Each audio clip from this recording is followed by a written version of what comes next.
over the past 6 months, the most preeminent scientist in the world has made two statements.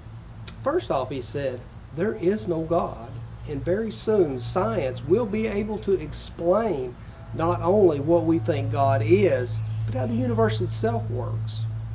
He said another interesting thing back in May. He said, there is no afterlife. He said all those who believe in the afterlife are just afraid of the dark. It's just something to keep them from being scared. Now, he's a smart man, and matter of fact, I've read several of his books. His name is Stephen Hawking. Very intelligent man. Matter of fact, he actually proved that there were black holes. Maybe the only scientists that were more intelligent than him or more preeminent than him would be Einstein and, of course, Isaac Newton. Now, he actually held the place of Isaac Newton at Cambridge University for 30 years. But unlike Isaac Newton, he doesn't believe in God. He doesn't believe there is a God. He believes that he can explain everything through math and science. Well, the Bible says this. Psalm chapter 14 says, the man who says in his heart that there is no God is a fool.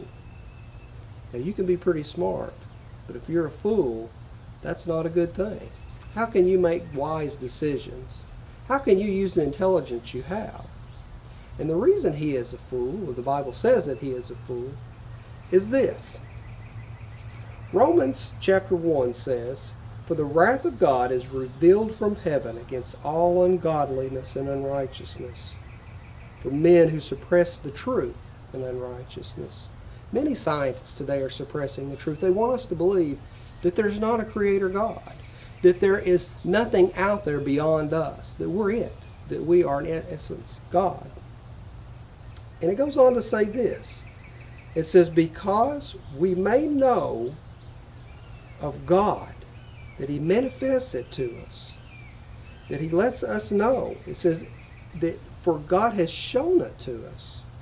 For since the creation of the world, his invisible attributes are clearly seen, being understood by the things that are made. As we look around us in nature, we can see that God cares for his creatures, that he provides his creatures with food and water and sustenance, that he lets the rain and the sun fall on the righteous and the unrighteous. God sustains our very lives. God has created us. And just because we understand some of the ways that nature works doesn't mean that there is not a God. It just means that God has given us the capacity to understand those things. So when there are things that we don't understand, we can't just say, well, we'll never understand those things. It's just the God of the gaps, they call it. If you don't understand something, blame it on God. But God has allowed us to understand nature, to see the beauty that there is around us. The fool says in his heart that there is no God, because there is a God. So when we say that there is no God, what a foolish thing. What a foolish thing. And as we look around us, we are left without an excuse, the Bible says. We know deep in our hearts that there is a God, just from the very things around us, just from the very things that God does for us. So when you encounter those that maybe don't believe in God, or maybe you don't believe in God yourself, I want to encourage you, look around you.